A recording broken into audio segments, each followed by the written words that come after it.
I'm a consultant diabetologist and I'm practicing preventive diabetology since last 20 years. My area of passion are diabetic foot and juvenile diabetes.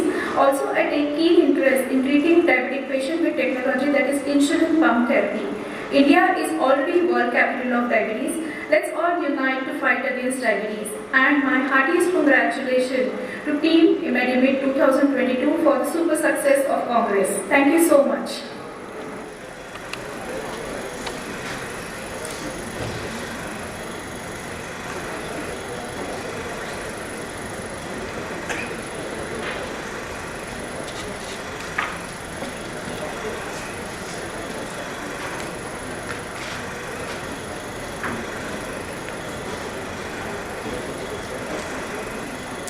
Hello. The whole Medimeet conference is also broadcasted by a Zoom link. So there are more than, we are here 180 people, delegates, but there are more than 200 people which are also viewing our Medimeet 2022 live. And very soon that will, when it is recorded also, we'll upload it on YouTube also in days to come.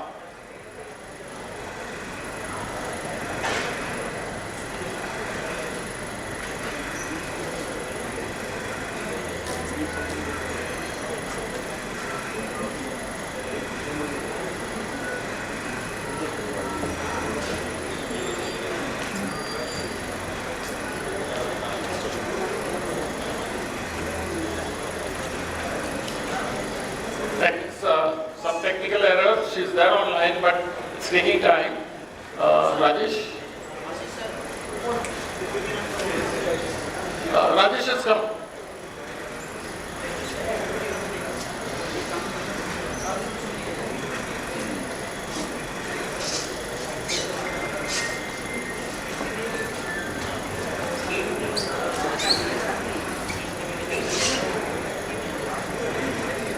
Hello. Everybody. I wanted to be there and be with everyone and enjoy the scientific piece. Hello. 2020. I'm very sorry I could not attend the conference virtually, so I've sent a pre-recorded session, and I'll be here for question and answer session.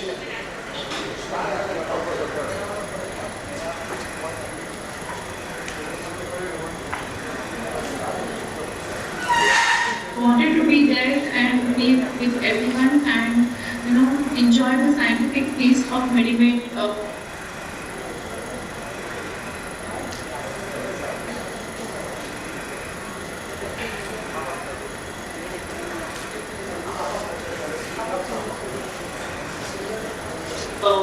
2022.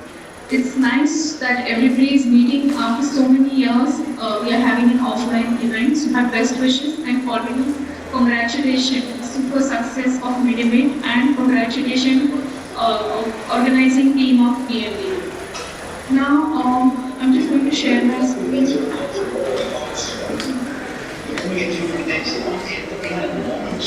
The topic given today to me is insulin workshop, how to empower our patient about insulin injection therapy, which is a very, very crucial part of management of diabetes. We know that there is pandemic of diabetes. After COVID, there are huge number of newly diagnosed diabetic patients. Complications are getting accelerated. Timely initiation of insulin and looking after our patient. It's not just initiation, but how our patients can adhere to insulin therapy in future for many years to have complication-free life. For that, we need a good patient education and empowerment. So today we are going to look at clinical evidences and practical considerations. I hope my screen is visible now. Now, whenever we are conducting any insulin workshop, few questions which are asked. First thing, everybody is scared of hypoglycemia. Not only patients, but diabetes educators, nurses, and diabetologists as well, or whoever is a treating healthcare professional. So, how do we adjust insulin dose? What is the starting dose when we start insulin? Which is the safest dose? How do we inject insulin? How do we make it pain-free, painless for patients, and how do we avoid that needle phobia when patients are injecting themselves? Storage of insulin and transport of insulin during travel, that's also a very, very important point to be considered. And definitely, unless we monitor, we don't improve. So how do we monitor blood sugars? Definitely with glucometer when patients are on insulin therapy. So what is the frequency of glucose monitoring for patient with condition? Any treatment needs guidelines or some trials or some evidences. Now, till 6-7 years back, we used to follow only Western guidelines, but we know that there is a huge difference between lifestyle, carb counting, when it comes to means, physical activity between Western counterparts and Indian or Asian population. So in JAPI, February 2017, there was a consensus on insulin dose and titration, and this suggests four points were considered. 4 points were considered when starting insulin. What should be the starting dose? What should be the frequency of dose adjustment? How do we adjust the dose? And which glucose value need to be targeted to decide insulin dose finally? Now, when we are talking about insulin initiation, it is always recommended that if patient's A1C is not on the higher side and if you want to control sugars smoothly, it is always better to start a small basal dose that time. It is called oral therapy plus basal dose, and it works wonder. Most of the time, the fasting is on the higher side in Asian population because of visceral obesity and insulin resistance. So the safest dose we can start is 10 units of any basal dose at bedtime. First point, it is not related to any meal, it is the bedtime dose, and once you give a small dose of bedtime, next day fasting is controlled. If your day starts with good fasting, throughout the day, most of the time your pre-meal and post-meals are going to be in control. So whenever we are adjusting dose of basal, we look at next day fasting. The fasting has to be in the range of 80 to 130. If it is going on the higher side, once a week you can do some dose adjustment, and if the sugars are crossing 160, 180, you can add +2, +4 or +6 unit using slide. So this is very, very important. And if patient is going in hypo, if patient sugars are dropping below 80, below 70, you have to reduce 10 to 20% of basal dose for the next day, because already the last night dose is already taken. We are talking about pre-mix insulin. Whenever we are giving, for example, mixed study, keep on hearing insulin 30, 70, 50, 50, which is pre-mix combination of short-acting and long-acting insulin. If we are giving once daily pre-mix insulin, it is always most of the time before breakfast or before dinner. We try and pick up highest carbohydrate meal. Patients usually, if they are working population, they don't prefer before lunch insulin. So we have to target that pre has to be around 180 to 150, and post-meal value has to be around 180, less than 180. The dose adjustment remains same if pre-meal values, the next meal values, are more than 160, 180, you want adding +4, +6. Usually the slide is the same for all the sugar levels if all the co-formulation was single dose insulin. Now when we are giving twice daily pre-mix insulin, it is always better to start 6 before breakfast and 6 hours before dinner. Safest dose, no hypoglycemia. Divide usually in the equal doses between breakfast and dinner, that is 6. Target 3 meals between 80 to 130. If there is hypo, reduce dose by 20%. This is a simple formula.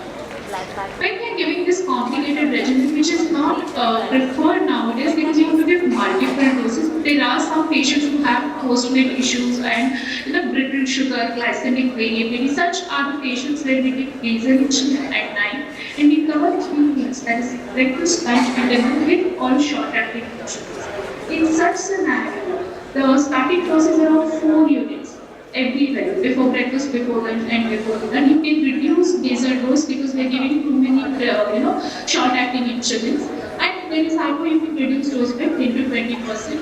These are some recommendations, rough recommendations. Now, what is the ideal dose of insulin patient requires? The requirement is around 0.3 to 0.5 mg per kg. So, for example, patient is 60 kg. Then you may finally step up from 10 units to around 20 to 30 units max. So this is the requirement of total daily use.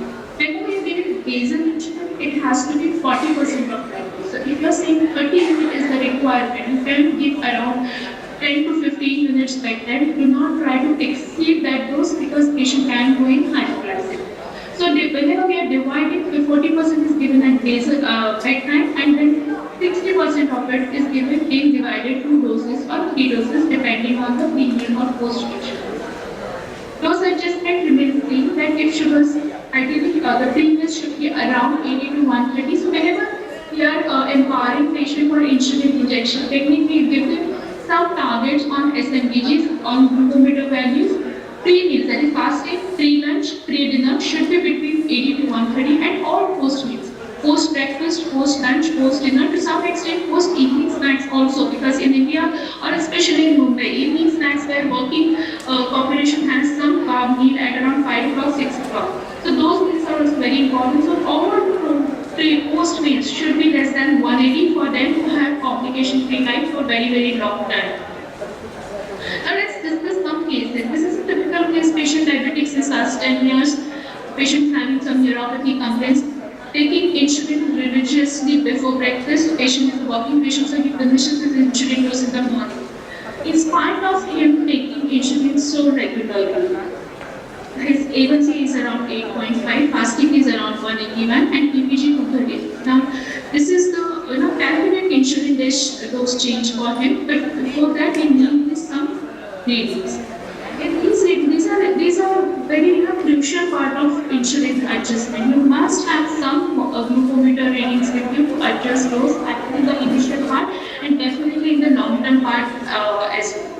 Now, if you look at this patient, if you look at pre-dinner value, this is the column D. If you can go to dinner column, pre-dinner is always 194 to 192, 180. If patient before having meal, if at the dinner time starts his sugar, the sugar baseline is 200. There is no way that patient's sugar will be less than 180 post dinner, because patient is definitely going to have some high carbon. So ideally, this is a patient that definitely dose increment before breakfast is needed, and if needed, this patient requires twice a day insulin. Now next patient is 57-year-old patient, diabetic since last 15 years, frequent urination. This patient is taking once daily insulin at dinner time. You can see again around 8.7, sugars on the higher side, more than 200. Now what is the dose calculation for this patient? Whenever we are changing the dose for our diabetic patients, whether patient is on before breakfast insulin, especially patient is on before dinner insulin, if fasting is on the higher side, before increasing your before dinner insulin, which controls your next day fasting, always remember that you have to do at least once midnight sugar. There is something called as Somogyl phenomenon. Patient goes in hypoglycemia at 3 o'clock and there is rebound hyperglycemia. So if your 3 sugar is on the lower side, instead of increasing before dinner dose, you are supposed to reduce before dinner dose, because if you avoid hyperglycemia at 3 o'clock, you won't get that rebound surge in the morning. Most of the time, before dinner dose has to be increased because overnight sugars are on the higher side. But before stepping up the dose, at least once, you have to do midnight sugar to rule out midnight hyperglycemia. And this is one small key point we have to remember. Now, how do we adjust insulin days in insulin adjustment in some special situations like sick days or festival season? India is full of different festivals. Now, in sick days, never ever avoid insulin. Insulin is an anabolic hormone. The insulin requirement is on the higher side. Patient is having insulin resistance because of stress on his body, because of any illness. There will be some glycemic variability, low sugar, high sugars, but see when you're monitoring sugars, you can convert insulin from mixed preparation to short-acting preparation. See to it that almost at least 2 meals are covered with short-acting insulin to keep sugar throughout under control. Just see to it that patient is having adequate carbohydrate intake in each meal. I just mentioned about festivals.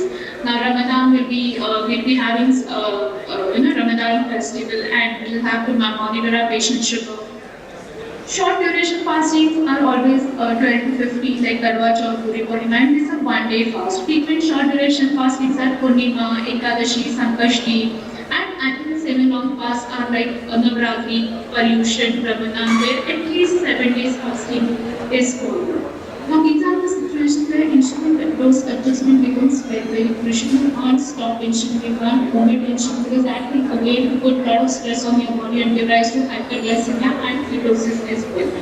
Now few tips on now whenever patients, for example Ramadan, there is Iftari and there is Sehri. Please see to it that you are reducing insulin dose by at least 15% if patient is having prolonged fasting. See to it that you are giving more of short-acting component before both the meals. Because the patient is not going to require basal insulin during daytime and nighttime when he is not going to eat much. There are going to be two huge meals. So see to it that you are giving 50-50 preparation and the dose is also reduced. Frequent short duration fasting like Sankashti, Ekadashi, you can give once a daily insulin dose when fast is over. So this is the kind of dose adjustment, fine dose adjustment we require during festival season. So insulin analogs can also be used instead of human insulin, which are rapid-acting insulin, which simulate physiological insulin delivery, and immediately before fast is broken, the shot can be taken, and there is no delayed hypoglycemia. So analogs like aspart and novorapid are definitely appreciated during this special situations. Now, how do we inject insulin? First thing, when we are injecting insulin, see that the patient doesn't have needle phobia. First shot of insulin injection has to be ideally self-injection and in front of you. That is one thing. Second thing, remove the feeling of failure. Whenever patient is initiated on insulin therapy, patient feels that he's failed somewhere. You just have to convince him that it is a replacement therapy, nothing great, and just because insulin is not available in the tablet, you have to take it in the injectable form. Now, how do we resuspend insulin? Nothing, no vigorous shaking. You take it out from the refrigerator, just roll it 10 times on your palm, then move the pen up and down 10 times, and that's all. There is resuspension, resuspension is done. For every following injection, move pen up and down 10 times, that is what is needed, that's all. For insulin sedation like newer insulin, resuspension is not needed. Now, the dial is very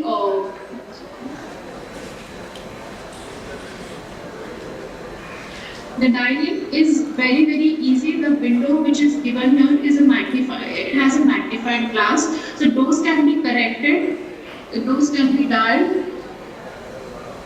Okay, and if you overcorrect if you select it, suppose the dose is 10 minutes, and if you go up to 12 minutes, it can be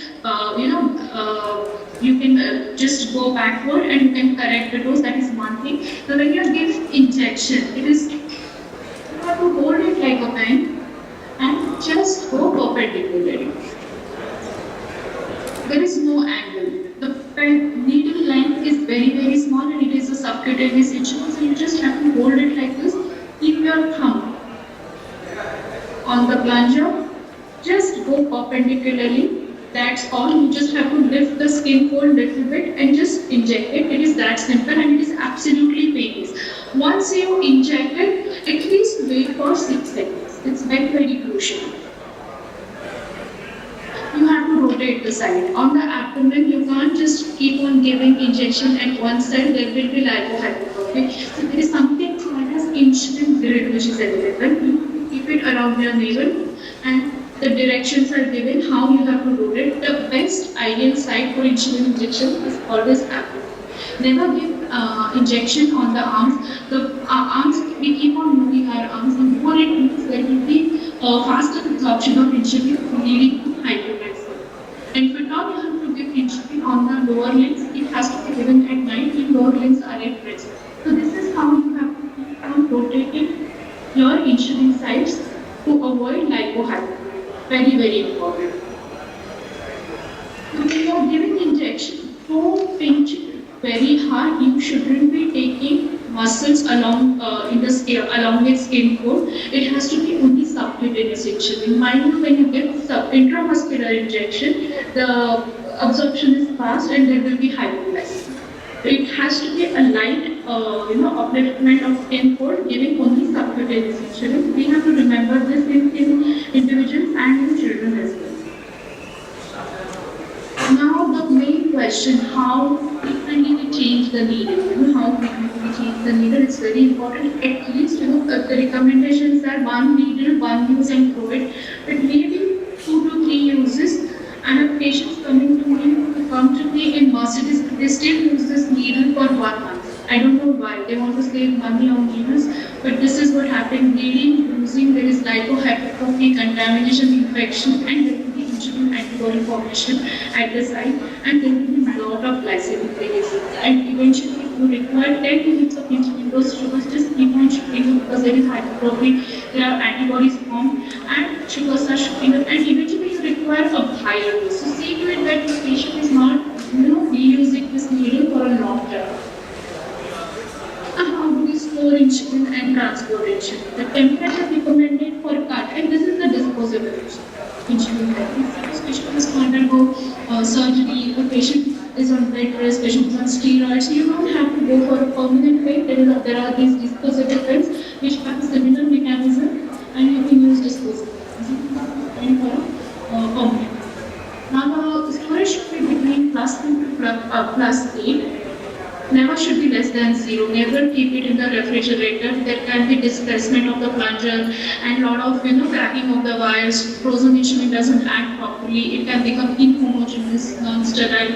So these are few causes.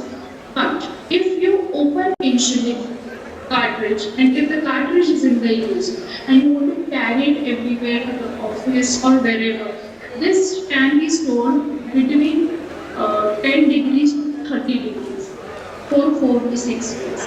So once opened for 6 weeks, you can keep it outside, away from sunlight, and the temperature has to be less than 30 degrees. This is very important. In rural areas, we ask them to keep it near those urban pots where there is the temperature is cooler, or you can keep it in there are type 1 diabetic patients in rural areas, especially in Rajasthan. There are a lot of type 1 diabetic patients. These are the patients who use insulin, keep it in a plastic bag and keep it inside, immersed in water in a earthen pot, and the temperature is maintained. Now what about transport? When we are in the transport on a long journey and in a day-to-day journey, it has to be between 10 to 30 degrees. You can manage it with insulated bag or thermoplast. Air travel. People feel that for maintaining temperature, it has to be in the check-in bag. It should never be in the check-in bag because temperature is extreme. Most of the time, it is freezing temperature. So you must see to it that it has to be in your purse or your cabin bag. It should never be in your check-in bag. Now, after the injection, we are very lazy. We don't want to remove the needle. Injection. We can keep needle attached. This can happen. If the temperature is too cold, there will be some air bubbles which will be entering cartridges, and if the temperature is too hot, the insulin can leak outside. So see to it that every time you take your shot, just put the cap, this is the cap, and remove the needle, and for the next injection you can just attach it. It takes only 10 seconds, but it avoids a lot of other complications. So they will leave the needle attached to the pen. Now after first, I just mentioned that these injections, MEHTA-DR and biphasic insulin aspart, these are injections which can be stored once opened for 6 weeks. With biosimilar insulins, somehow cannot be stored for more than 3 to 4 weeks. So this is the difference between the innovator insulin and biosimilar insulin. That innovator insulins can be kept outside for 6 weeks. How do we guide patients about self-monitoring and other considerations? What other things we have to remember? We have to give one 7-point self-monitoring blood glucose profile which is recommended by American Diabetes Association. Patients can just keep on monitoring their fasting sugar, post-lunch sugar, that's all. They don't monitor any other sugar. So there are about 4 pre-meal sugars that they need to look into. Just tell them that depending on the severity, they can check one sugar daily or one sugar in a week or two sugars in a week. But they should not be repeating same sugar. Fasting that is pre-breakfast sugar, pre-lunch sugar, that is just before lunch sugar, pre-dinner sugar, and sometimes pre-evening snacks sugar. These are the four sugars they should be doing at least once in a month. Then there are post-meal sugar, that is 2 hours post-breakfast, which is very crucial. We keep on mentioning post-lunch sugar, but mind you, our lunch contains a lot of veggies and salads, so it may not give that high spike of post-standard sugar. But our breakfast is full of carbohydrates. We usually don't have salads, vegetables. We have a lot of idlis and pohas and upmas. And Indian population, whenever we are doing continuous glucose monitoring sugar, we have observed that the highest post-meal sugar we see is post-breakfast sugar. So always ask your patient to post-breakfast sugar at least twice in a month. Sometimes, many times, fasting post-meal sugar is way high.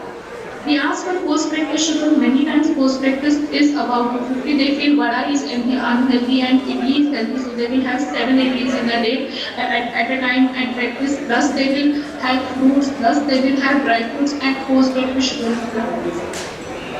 Never skip post-evening snack sugar as well. Evening time is sometime where they will have 2-3 pani puris at a time or vada pav. So post-evening snack sugar and post-breakfast sugars are the main sugars which are contributing to your HbA1c. So in laboratory report, if your fasting post-lunch is normal and A1C on the higher side, please keep with that you are checking these two sugars in Indian diet. Now, this is very, very important. We need to measure to monitor our, to adjust our insulin doses. Few things we have to educate the patient is on insulin injection therapy, signs and symptoms of hypoglycemia, importance of sugar checking, which are fast-acting carbohydrates, and always go back and check what was the cause of hypoglycemia after correcting hypoglycemia, so that patient doesn't go in hypoglycemia for the next day. Now these are some rules when patient is not well, thirsty, tired, hyperglycemia, patient may heading towards ketosis.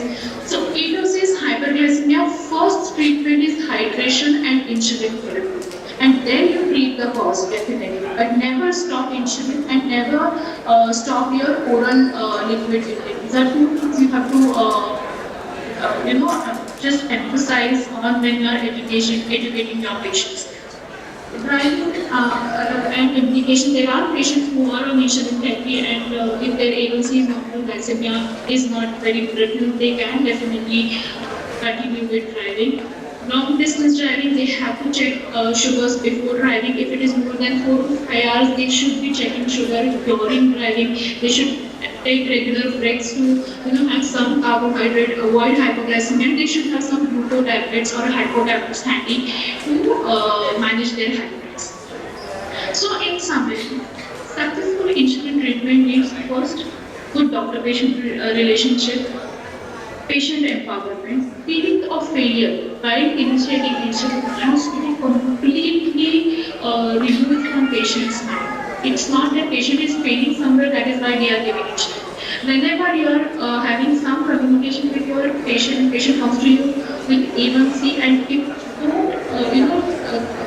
threaten your patient, the next time your sugar is not normal, I'm going to start insulin. No, this is not a bad thing. So first thing, we have to learn that it is not feeling of failure and it is not a bad thing. Second thing, we have good guidelines which are very easy, simple and patient friendly. We should be referring to Indian guidelines where treating Indian patients. They are very simple, and treatment of diabetic patients with simple guidelines has become very, very good. They are available online. Non-pen devices are extremely convenient. The prick pen is very, very mild, lesser than any insect bite or anything. So with a simple dial and inject method, almost painless insulin delivery to achieve target glycemic control with minimal risk. The storage has to be good, transport practices have to be good. So just to share with you that we have newer insulin devices available. We have newer fantastic insulin formulation, innovator insulins are there, biosimilar insulins are there. But if there are international guidelines to empower healthcare professionals and give guidance that start insulin early, they are supporting early initiation of guidance. But one thing we healthcare professionals need to learn that we have to struggle from clinical inertia. Every time patient comes to us with high HbA1c, it may not be 11 or 12, it's 8.5, but we know that all OHs are being used. But every time patient comes to bargain, he will ask that give me 3 more months, next time A1c will be better. But we have to know that this is the correct time to start insulin therapy, and that decision has to be taken very, very timely. Thank you so much. And we will take few questions after this.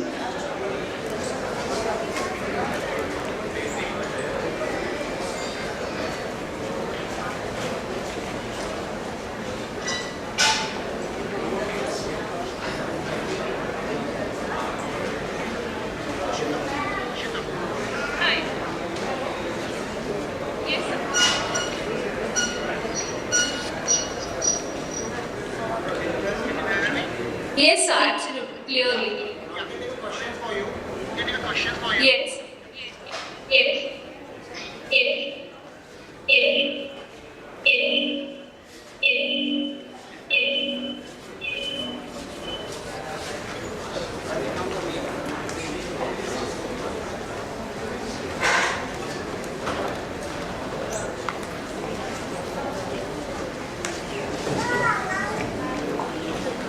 Any question for Dakshata?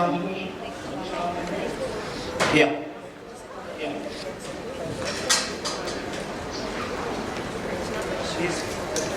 Hear me directly. Can hear you. You can hear me. Yeah. Dr. Dakshata, thank you very much for a very nice, lucid explanation. Go a little slowly because we are confirming the voice from her.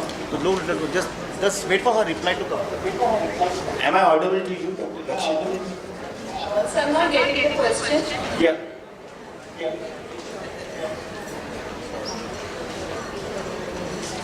Dr. Dakshata, I'm Dr. Anil. Am I audible to you? Yes, sir.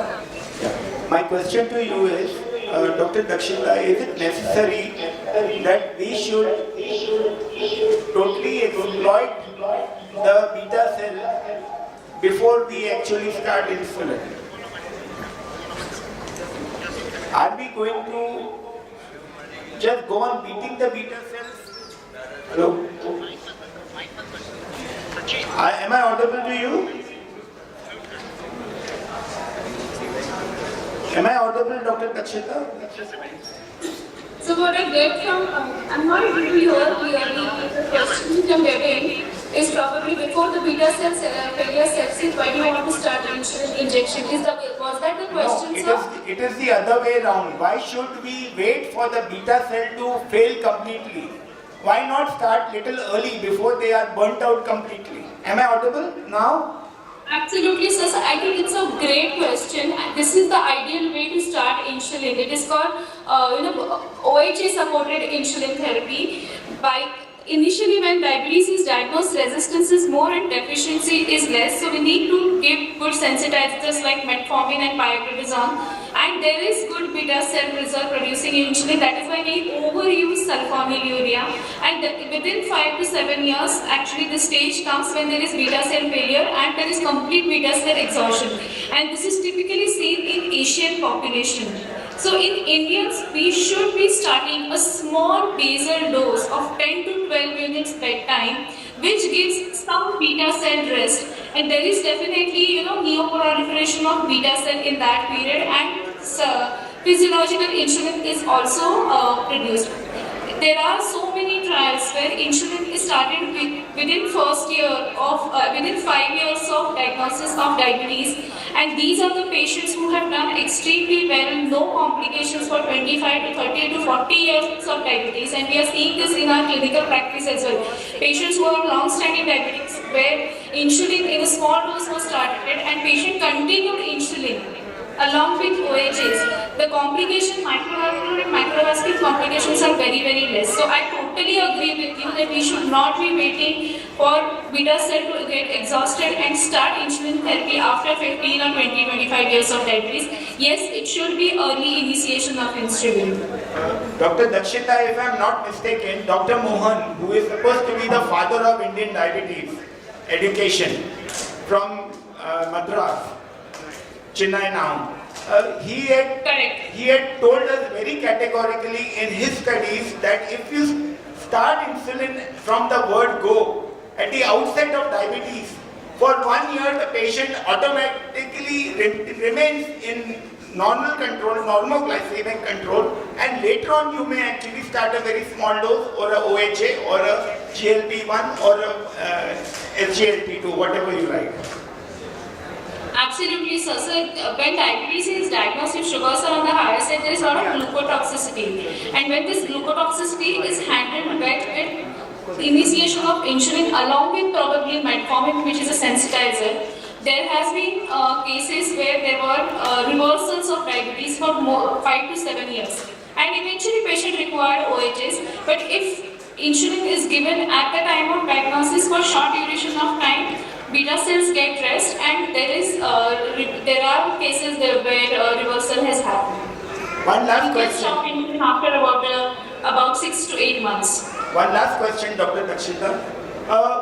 Dual insulin sensitizers used together, metformin along with pioglitazone 7.5 milligrams. What is your take on that? So, Asians are insulin resistant patients, so we should not be holding back by starting dose of metformin and pioglitazone when we are, prescribing metformin, pioglitazone. Metformin has to be started with minimum dose of 1.5 gram. There are few cases patients may not be obese, but they may require 2 to 2.5 gram of metformin because there is a lot of visceral obesity. Now talking about pioglitazone is a better sensitizer than metformin because it acts at hepatic level more than skeletal muscle level, and diabetics are prone to have more of hepatic insulin resistance. Also, 50% of diabetic patients have NASH, that is non-alcoholic steatohepatitis. So pios along with correcting insulin resistance in metabolic syndrome for hyperglycemia, it corrects the whole liver metabolics as well, and it prevents or reverses NASH. Most of the patients have grade 1 to 2 fatty liver. So in such patients, before any cirrhosis develops, we can start pioglitazone, and to the extent hepatologists in non-diabetic patients, they prescribe pioglitazone between doses of 7.5 to 15 milligrams. So these are the sensitizers which should be used boldly, and only in cardiac patients where ejection fraction is less than 40%, pioglitazone should be started with guided approach, and you should be monitoring for symptoms and to deco for ejection fraction. If I am not mistaken, pioglitazone is also working for fatty degeneration. People who have got fatty deposits in the liver, they are now finding some evidence in that too. Now, before I end my talk with you, I want to ask you, what is your take on the oral GLP-1 antagonist, which is semaglutide? When are you using it and how are you using it? It is the newest molecule, and it's a beautiful molecule that we have got. It's just so which molecule? I can't get it. GLP-1 antagonist. Oral GLP-1 antagonist semaglutide. GLP-1 agonists are definitely to stay. Indians, they have, along with pancreatic defect, they have DPP4 defect as well. So GLP-1 definitely acts well for our patients, and Indians are more prone to have postprandial hyperglycemia because of their robust beta cell deficiency, and along with that high carb diet. And GLP-1 is a fantastic postprandial regulator. Along with that, it causes weight loss, significant weight loss. Cost is an issue, but nowadays health is a priority post-pandemic for each and every individual. So cost right now is not an issue. So GLP-1 injectables have already proved their mettle, and they are superior in patients with cardiac comorbidities as well. And with oral GLP-1 launch, things have become easier. So, thank you very much. Thank you much. Thank you, sir. Thank you so much. Thank you.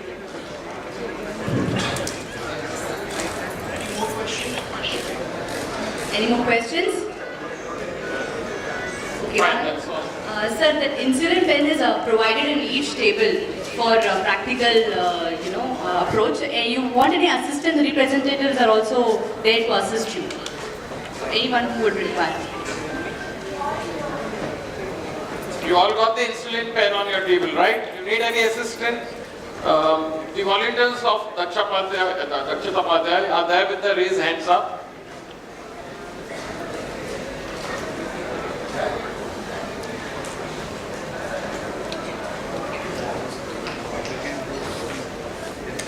I think we can continue that as and when you feel you want to learn, you can go. You can call any of their associates. They will guide you. Can you move on? Yeah. Yeah. Dr. Dakshata Padhye, she's a. Dakshata Padhye, thank you very much for the fantastic knowledge sharing. A big round of applause for Dr. Dakshata Padhye and her team. Thank you. Definitely we are not interested in sending you the token of appreciation virtually. We'll come physically and hand it over to you. Thank you, ma'am, for those. It's my pleasure and honor to share platform with Medimeet, all the dignitaries. Thank you so much, and my sincere apologies for not joining today. But this is definitely next year, sir. Looking forward. Thank you so much, and congratulations for the super success of Medimeet. Thank you so much. Thank you. All of you know that this is a high-tech era.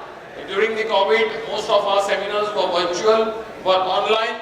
But organizing such a conference virtually with the high-end gadgets, like today's conference was two-way audio-visual. Even she was able to see and she was able to hear. So this is a kind which very few medical associations have it, except the super specialty conferences. All thanks to the president, Dr. Rajesh Panchal, who is a tech-savvy person. Thank you, Rajesh.